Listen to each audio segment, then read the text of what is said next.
It's holiday season, and from errands to parties to pop-ups, I'm wearing my Doers. These jeans are so comfortable, and they make me look good.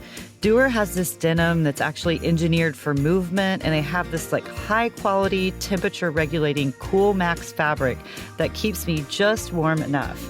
I know you're going to love these jeans as much as I do.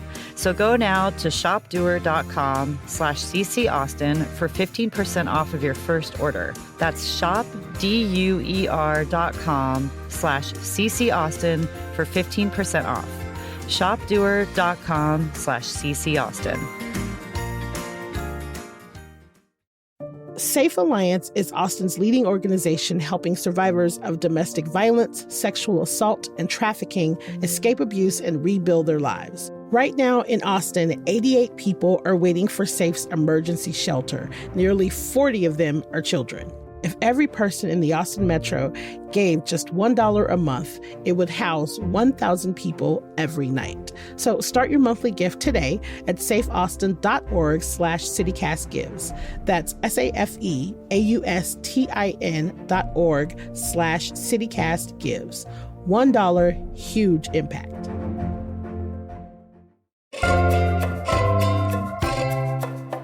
Travis County District Attorney Jose Garza has now acknowledged in a court filing that there is evidence clearing Michael Scott, Robert Springsteen, Maurice Pierce, and Forrest Wellborn of the 1991 yogurt shop murders.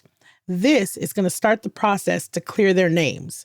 So today on CityCast Austin, we're revisiting the day in September when it was announced that the murders that gripped our city had finally been solved.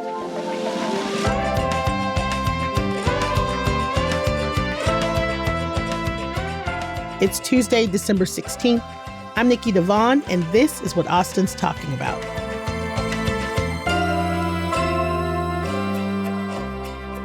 Hello, I am here with Eva Ruth Moravec, our executive producer. What's up, Eva Ruth? Hello. And we are, coming to you with a quick update about the yogurt shop murders. We've reported on this before. We've watched the documentary. I think when we saw it at South by Southwest, it was the debut. Is that right? That's right. Yeah, it debuted here. The story's been in the news all year, it feels like. Yeah.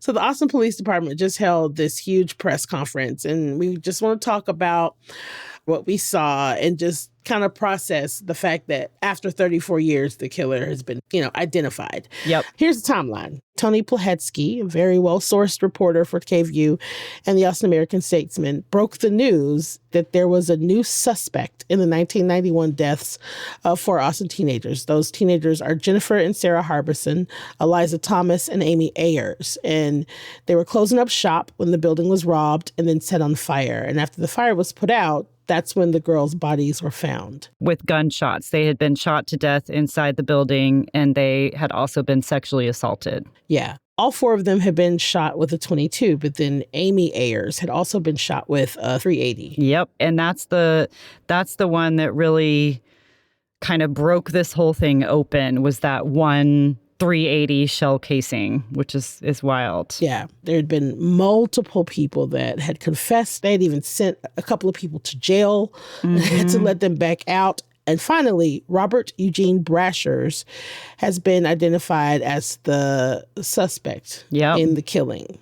Brashers was identified using DNA, but Brasher died by suicide, and the gun that he used in his own suicide matches the ballistics of the shell casing that was found in the drain at the yogurt shop. I mean, y'all,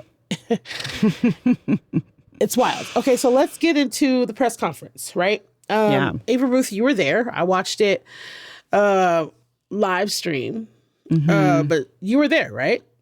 I was there. It's a huge, huge story, and you could tell by the turnout that everyone is still very, very involved, can't get enough of this, wanted there to be closure so badly. So it was at City Hall. It was, from the mayor, the chief of police, the district attorney, all kinds of detectives were involved. The crowd was full of detectives and police officers who had helped on the case throughout this 34 years. And it was very emotional. The mayor was the first to speak, and he started with a moment of silence. Good morning, everyone. Thank you to all of you that are here with us today, this morning. I'm Austin Mayor Kirk Watson, and please let's begin today with a moment of silence for Amy, Jennifer, Sarah, and Eliza, and for their dear families. There were pictures of the four girls up on the dais where city council usually speaks. And so it was like they were like looking at everybody in the room. And then in front of where all of the press was and the rest of the room, there were 3 rows of seated family members of the girls. So they were all there and a part of it. And then the officials were all on the other side. And there was, starting with the moment of silence, kind of set the tone that it was emotional. It was heavy. There were people crying throughout, yeah. I think that the mayor did a good job with his opening. Like the things that he was saying at the beginning, I thought he did a good job. I'm always really surprised when he can be solemn and I've seen him serious often, but when he can just like kind of pull to emotion and solemnness, I'm always really surprised. And I think starting the press conference with a moment of silence was really smart. And I think it was because it kind of gave everybody an opportunity to sit in what was happening and to sit into and it took away the frenzy of like, oh, they found out. We got to get the scoop. It takes that completely out of the room. And I thought that was really, really smart. So true. You know what I mean? It kind of it gives this moment the respect it needs to have. Yeah. It sets the tone. So we had Mayor Kirk Watson, Austin Police Chief Lisa Davis, the lead detective, Daniel Jackson, Austin Forensic Science Director, Dr. Dana Kadavi, Travis County DA Jose Garza, Texas GA's Cold Case Missing Persons Unit Senior Counsel Mindy Montford, and then the family of the victims. Now, if you ask me for my opinion, the only people we needed to hear from were the people that were directly involved. But I'm fascinated by how this unraveled. I'm fascinated by it. Wild. It is wild. Yeah. And Detective Dan Jackson was the one who really kind of spelled out all of the play-by-play. Yeah. He had a PowerPoint. Starting with when he got the case in 2022. And it was really interesting. So the thing that I thought was really smart about this whole PowerPoint is how he was just like, this is the elephant in the room. How did we get here? How are we just now finding out? How are we just now? We had DNA. How are we just now doing it? Which I thought was really smart. I like that he gave definitions. And anybody listening, you can go back to ATXN Live and you can watch this entire press conference and you can see the little PowerPoint slides that he has. It's actually fascinating and it's robust and it explains everything. So the killings happened in 91. They interviewed hundreds of people and like dozens of people confessed, which was also interesting. Yes, they had lots and lots of these false confessions. Yeah. Yeah. Which is upsetting, kind of, because it seems wild. It can muddy the waters. But we have to remember that DNA was not then in 91 what it is now. The detective then, John Jones, was like, let's get all the DNA with this kind of anticipation that eventually science would catch up, which I also think is incredible. And he did give credit to his co-detective, Mike Huckabee, yes. He said the two of them, fought for they it. insisted on getting the stuff that DNA didn't exist then. Or it existed, but not in policing. But they were like, let's get the stuff under the fingernails, exactly. Which was huge. Exactly. So in 1999, there were 4 men arrested for the killing: Maurice Pierce, Michael Scott, Robert Springsteen, and Forrest Wellborn. And they were arrested primarily because Maurice Pierce came in and had this story and he implicated everybody else. And then the cops brought everybody else in. Yep. One guy they interviewed for like 18 hours. Another guy interviewed for like 5 hours. It was a whole big deal. Maurice Pierce was one of those false confessions from the beginning. And Jones and Huckabee were like, no, this isn't it. There were holes in it. Then in 1999, there was a new task force that APD assigned, and they were like, oh, no, these are the guys. We found this confession. So they brought them all back in. And then Then they were all four arrested, and eventually one guy was no-billed and the other one, the charges were dropped. The other two were convicted, but there was never any physical evidence that connected them. And then there was this like Supreme Court case which enabled them to basically have a new trial. And in the lead up to that new trial preparation, that was 2009. And then all of a sudden they were able to start doing DNA testing. And that's when they did the DNA testing that cleared all four of those guys. And so after they'd been in jail for 10 years. Yeah. So APD was like back to square one. Right. Zero people. But now they had this DNA profile, basically. And evidently they had just, throughout the years, they've been, as DNA technology had gotten better, they were just coming back to it. They would come back to it. And they started out and they only had like 16 markers. And then they waited a couple of years. They came back and they had 27 markers. So it's like that. So I love knowing that, because it did feel like it kind of got rid of this idea that this just sat untouched for 34 years. And then all of a sudden it's like, ta-da, we found him. DNA is amazing. No, they've been testing this DNA off and on for 34 years. It took some tenacity for everybody involved in this case to not give up.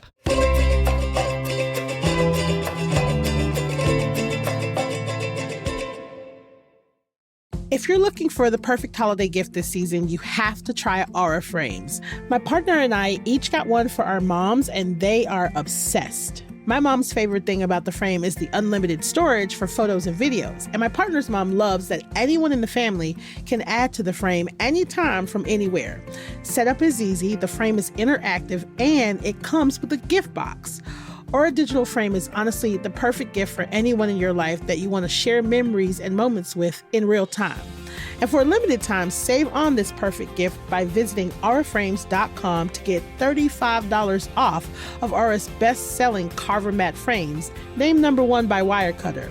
Use promo code CityCast at checkout. That's auraframes.com, promo code CityCast. This deal is exclusive to listeners, and frames sell out fast. So order yours now and get it in time for the holidays. Support the show by mentioning us at checkout. Terms and conditions apply.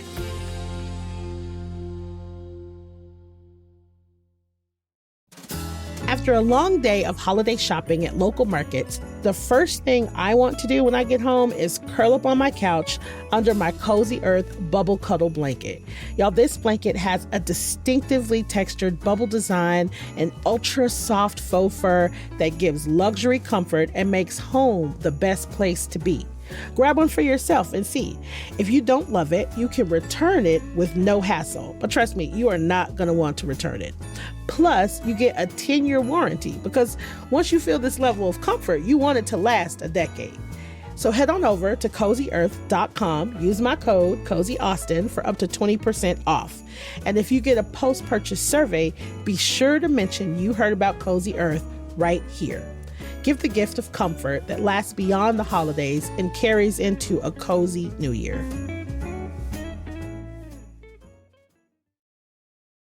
It must have been so frustrating also to have this DNA that was someone. They knew it was but someone. They didn't know who it was. They couldn't figure out who it was. And so they tried, this is also explained in the HBO documentary series about the yogurt shop murders, which came out just in August, just recently. Just now. And that they explain that they even tested all the DNA of everyone, all the first responders who responded to the scene. Everybody, 300 people or something. So many people. And then in late June of this year is when the detective, he says, I don't know what made me go down that rabbit hole, but I did. He started researching this casing, this shell casing that they found in the drain. And this fire basically at the yogurt shop, the fire destroyed most of the evidence. They really didn't have that much, but they did have this casing. He put it into a database. And it had already been submitted a few times, but he was told, hey, try it again. You never know. And they did get a hit that it had come from this very specific semi-automatic handgun. And then they got the DNA, Yeah, they keep testing the DNA, and it gets a hit from something in Kentucky. And they start working with Kentucky, right? And then they keep going. They test it again, and they test it nationally, and it pings something in South Carolina. And that's how they get Brasher's name. And it's like then pieces of the puzzle just start falling together. It's just like these two little things that caused the breakthrough, the DNA and the shell casing. And then they started connecting the dots. The guy, I got chills when he said that the guy in South Carolina said, did your guy were they bound? Were your victims bound with their own clothing? And so they started to put like, oh, this is his MO. They started to match the MO. Because I don't think they knew his name yet, right? They just knew like these two people are the same. Their MO is the same. And so he was arrested in 1985 for assault, shooting a woman who survived. He got out on parole. Yeah, he pled to second-degree homicide and aggravated battery. He was sentenced to 12 years. 4 years later, he was out on parole. He was not supposed to get his gun back, and it did come back to him, which is great because that's what, another thing that kind of pieced it all together. Yeah. In 1999, he was actually involved in a police chase, and he died by suicide in this, police, standoff. Yeah. Finally, they were able to get a sample and request to have his body exhumed. So they exhumed this man's body and realized that there was many, many, many other crimes that he never stood trial for. He didn't stand trial for most of the crimes. He had multiple fake IDs. He had lied about dying once. He had fake obituaries. He had multiple aliases, just like a known criminal. The detective said that last week they started with a couple of victims and now they're up to 8 across the country. And they are continuing, now that they have this DNA profile, they know this person could have done other crimes. And so it's South Carolina, Missouri, Tennessee. There are victims, and of course, in Texas. Just like a straight up serial killer. And the test they do is called YSTR. And he evidently had this unique Y that was 0.1% of men have. And that made it even more possible to pinpoint him because he had this unique little part of his DNA. Right. And then, after they exhumed his body, they identified him. Then they were able to go ahead and retest against the girls. And his DNA was found on 3 of the 4 girls. Right. And specifically under Amy's fingernails. Which I love the fact that she fought his ass. I love it. I love the fact that a 13-year-old girl, 14-year-old girl knew to fucking fight. And Detective Jackson said her final moments of fighting was the thing that solved the case. Now, I just want to reiterate that this is a combination of technology, good police work from multiple agencies and cooperation, and timing. So this is something that could not have happened until 2025. And I'm sorry that it took 30, 40 years for us to get here, but we're here now. And, Amy's final moments on this earth were to solve this case for us. It's because of her fighting back. Yeah, that's just a freaking knife to the chest right there. I mean, it's heartbreaking. It makes me want to cry. Yeah. It makes me angry. It's a huge story. It's massive. There were reporters there who I spoke to today who were like, damn, they were pulling up their own archival reporting from 91 because they were at every single turn of the screw in this case. There are photographers who have covered every piece of this. There's Kirk Watson was mayor back in 99 when these guys were arrested. So many people have lived through this case. Retired detective John Jones was in the crowd at the press conference. He was in the audience. He was wearing the green and white striped shirt. Tell us about your shirt. This is the shirt I was wearing that night when we met when Sergeant Huckabee and I met with the families the next morning. Everybody kind of commented on what a hideous color. And they were right. I told the families, said, well, when you see me in this hideous shirt again, it's me because the case is solved. He was there wearing his shirt, and he said he had just flown in from Denver. And he said that matched the fact that Amy had the DNA of this killer on her fingernails, matched what her father had told him at the time, that like she was a fighter and she was going to fight back. And that's not to say that the other girls were not. Right. Of course. At all. I guess I should mention the one person there that really everybody wanted to thank was Mindy Montford, who used to work for the district attorney's office. And now she's with the state attorney general's office. And she said when she got on this case in 2017, she made a promise to the families that she would never forget the case. And she immediately started crying. I promised the family that day I would never give up on this case. It would be one of the most memorable moments of my career until this past Friday when we met again with the families and we gave them the news about Robert Brasher's. She kept her promise. She's never stopped working on it. And then the family has helped her start the statewide cold case unit. So I want you guys to understand that before this, there was not a statewide cold case unit in Texas. Yeah. Which, in a state as big as Texas. Yeah. And she said that the family wanted to start it, and they said, even if it doesn't help them, they want to help other families. And I'm just like, you got to be kidding me. In the middle of feeling all of this trauma, in the middle of all this loss, they still have it in them to try to help others. Speaking of Mindy, she did something that I thought was very smart. She was like, yes, we acknowledge that there's a documentary and there might be this belief that the documentary was the catalyst for people to start working. But she reiterated, we have been working on this the entire time. The documentary had nothing to do with it.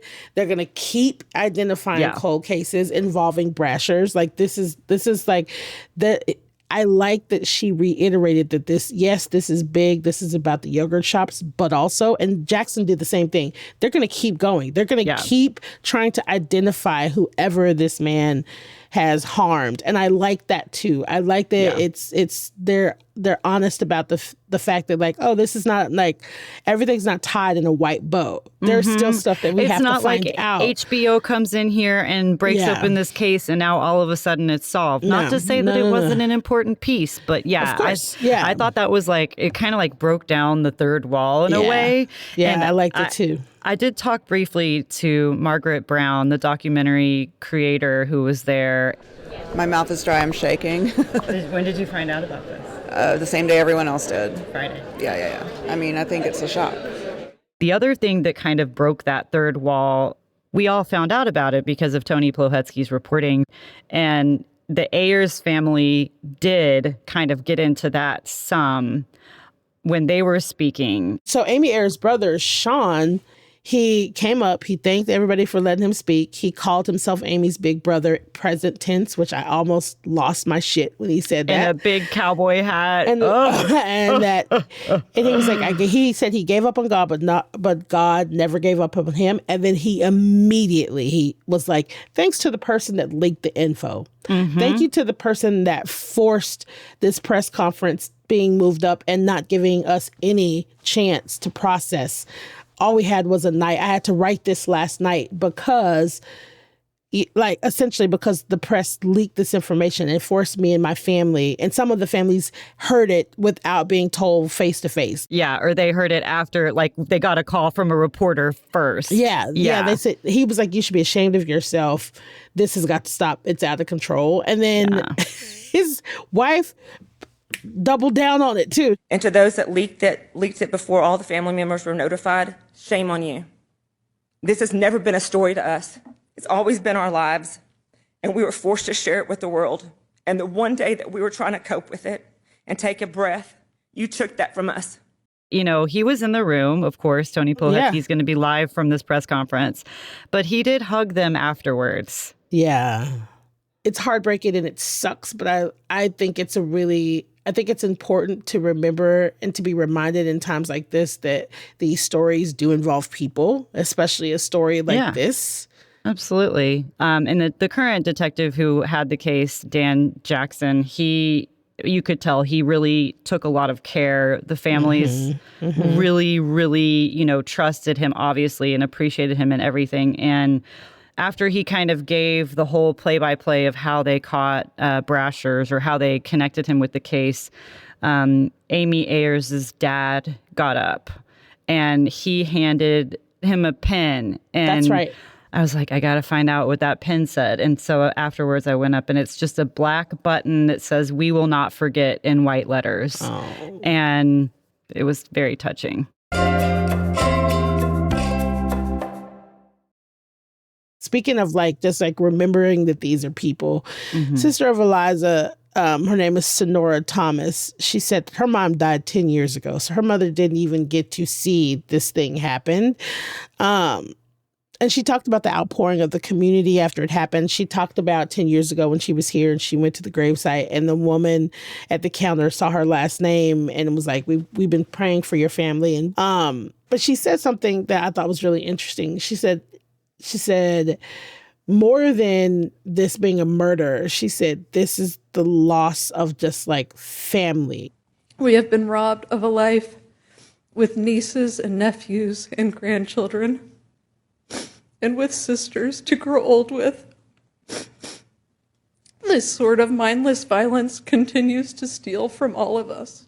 And I was like, God damn it. It's a family line. It's a family line that's gone. And I thought it was, I mean, it broke my heart to hear her say it, but I think that it was a necessary thing to say. Yes, this is a story. Yes, everybody feels so connected to this.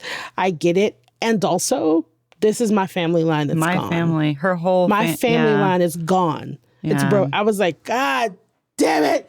And she also said that former detective John Jones, she thanked him for still answering her calls. So they still talk. I mean, Yeah, I know. It's a community that was built around this collective. Yeah. And I do think it's important, DA Garza's job there, his role in all of this is now to fix it. I mean, there's still things to tie up. Yeah. But they are beyond confident that this is the guy, that it was only him. There was no one else. They talked about him basically just randomly coming through Austin. I mean, there was no connection to Austin at all.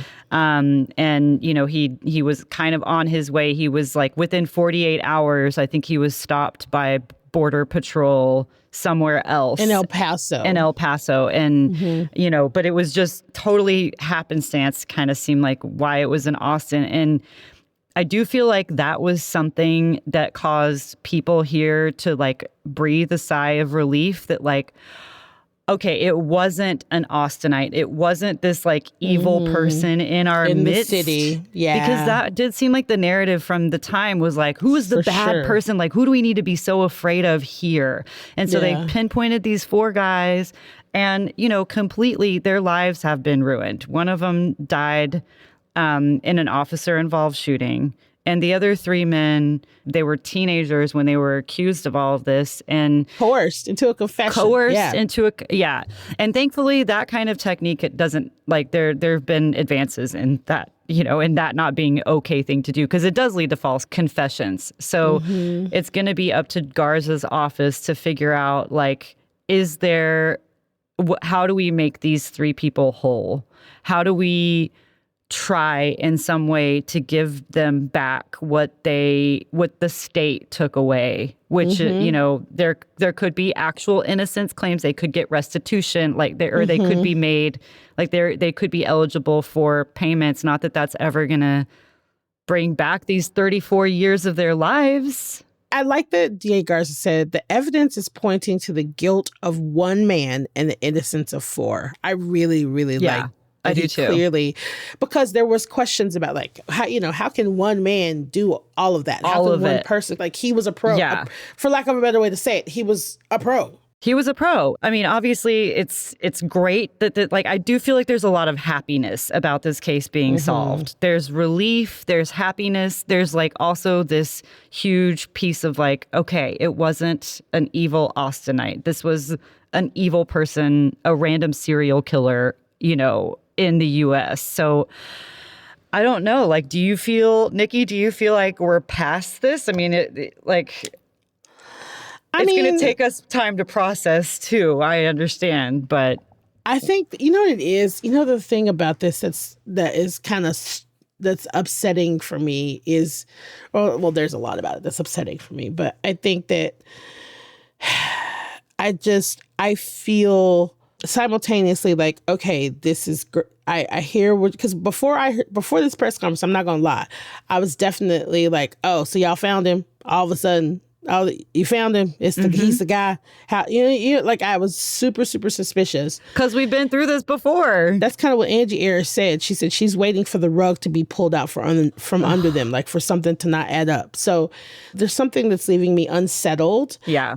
But I think what it is because you know who did it, but there'll be no consequences. So like, luckily, this one guy had something gnawing at him, and he trusted his gut to be like, you know what, in June, to be like, you know what, let me look at this case again and running through this system one more time and just see what comes up, see what happens. Like, and it's called the NIBN. So like, let me just run it through one more time. Like the fact that it was something that it hinged on something like that is just unsettling for me, because you wish that every detective had that kind of like intuitive thinking. There was just like this Herculean effort from all of these people doing their thing over and over and over and over, and just not letting go and not giving up to make it work. And it still took fucking 34 years. You know what I'm saying? And it was like, just a random person. Like there's closure, but there's also no why. There's no aftermath. There's no, I think DA Garza said something about the families still getting their day in court. And it's like, how? I mean, I don't know what that would be. Yeah, like this is great. I love this for them, and I hope that it gives them some sort of closure. Yeah. But also, it's just like their lives will change forever, and it'll be continue to be changed by this forever. Yeah. And so I'm glad that they have identified who it is. I can't even say caught because they didn't catch anybody. I know, it's so like it's almost anticlimactic because it's like, okay, and he's dead. Okay. Yeah, he's dead. They identified who this. All right. This, sociopath serial killer is. And then just like the idea that, so Austin had a for real serial killer. A for real serial killer. Come through and just annihilate. It's just, that part, it's just unsettling. And no one suspected it.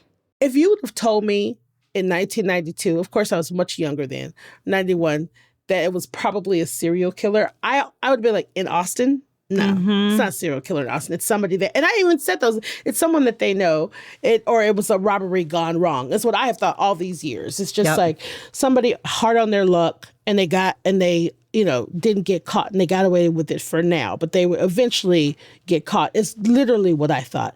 A serial killer? No. A person that has just been wreaking havoc across the nation for decades? No. Never would have thought. I know. I heard this quote recently, that like the truth has legs. Oh. And what it means is, or how they explained it was that at the end of the day, the truth is the only thing that's left standing. It's going to stand there as long as it needs to, and it's going to come out at some point.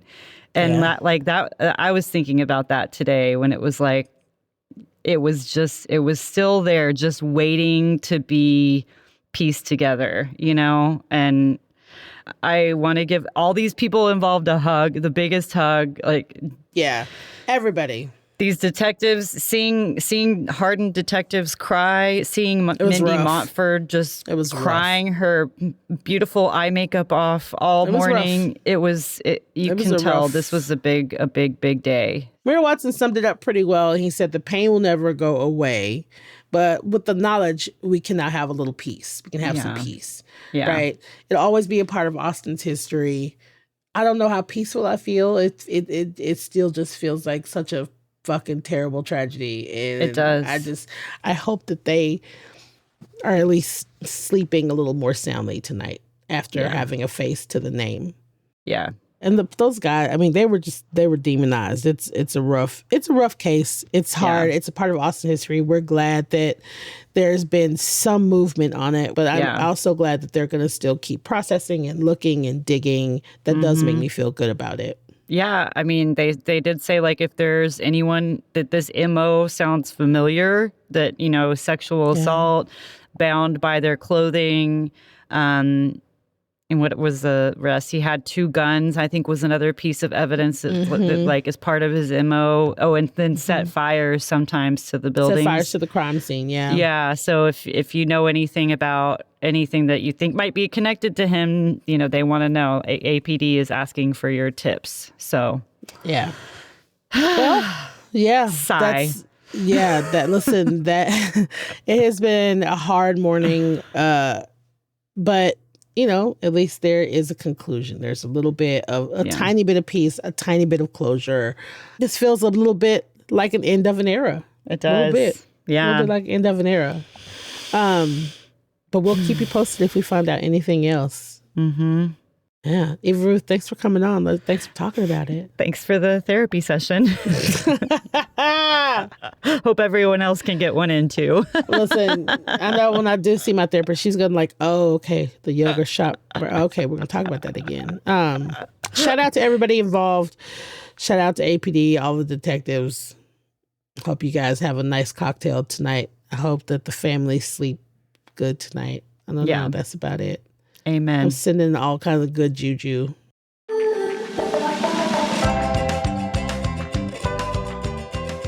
That's all for today here on CityCast Austin. You can find the links to the reporting that we talked about in our show notes. If you enjoyed the show, tell your friends, rate our show, leave us a review, and of course, subscribe to our Hey Austin newsletter. And if you really love CityCast Austin and you love hearing my voice and you want to support us, become a neighbor today at membership.citycast.fm. You will join the ranks of our latest members like Lolly S., Roman S., Elias S., and Jillian S. A lot of S's. Thank y'all so much. We love you for joining. We'll be back tomorrow morning with more news from around the city. Bye, y'all.